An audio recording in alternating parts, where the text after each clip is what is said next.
ठाणे महापालिकेतर्फे दरवर्षीप्रमाणे घेण्यात आलेल्या सार्वजनिक गणेशोत्सव मंडळ आरास स्पर्धा 2025चा निकाल जाहीर करण्यात आलाय।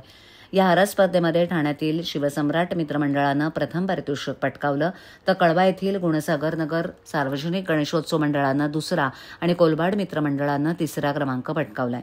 काजूवाडी वैतीनगर रहिवासी मंडळ काजूवाडी यांना स्वच्छता पुरस्कारात प्रथम आणि राकेश घोष्टीकर श्रीरंग सहनिवास गणेशोत्सव मंडळ यांना उत्कृष्ट मूर्तिकाराचा प्रथम क्रमांक मिळालाय।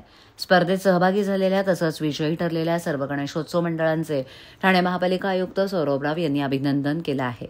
ठाणे महापालिकेच्या वतीनं घेण्यात आलेल्या सार्वजनिक गणेशोत्सव मंडळ आरास स्पर्धेत ठाण्यातील एकूण 16 मंडळांनी सहभाग घेतला। स्पर्धेचं परीक्षण करताना मूर्ती, सजावट, विषय मांडणी, हेतुपूर्ती, शिस्त आणि स्वच्छता तसंच कलावंतांचं काम या सर्व घटकांचा विचार करण्यात आला। या स्पर्धेचं परीक्षण ज्येष्ठ चित्रकार सदाशिव कुलकर्णी आणि किशोर नादावडेकर आणि ठाणे वैभवचे ज्येष्ठ पत्रकार आनंद कांबळे यांनी केलं।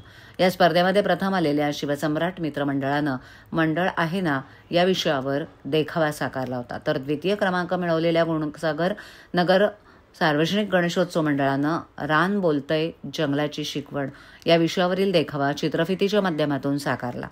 तृतीय क्रमांक पटकावलेल्या कोलबाड मित्र मंडळानं अवयव व देहदान या विषयावर देखावा साकारून नागरिकांमध्ये अवयवदानाबाबत जनजागृती केली होती, तर उत्तेजनार्थ पारितोषिक पटकावणाऱ्या गोपाळ गणेश मित्र मंडळानं पर्यावरण आणि स्वार्थी मनुष्य या विषयावरील देखावा साकारून पर्यावरणाचं महत्त्व पटवून दिलं।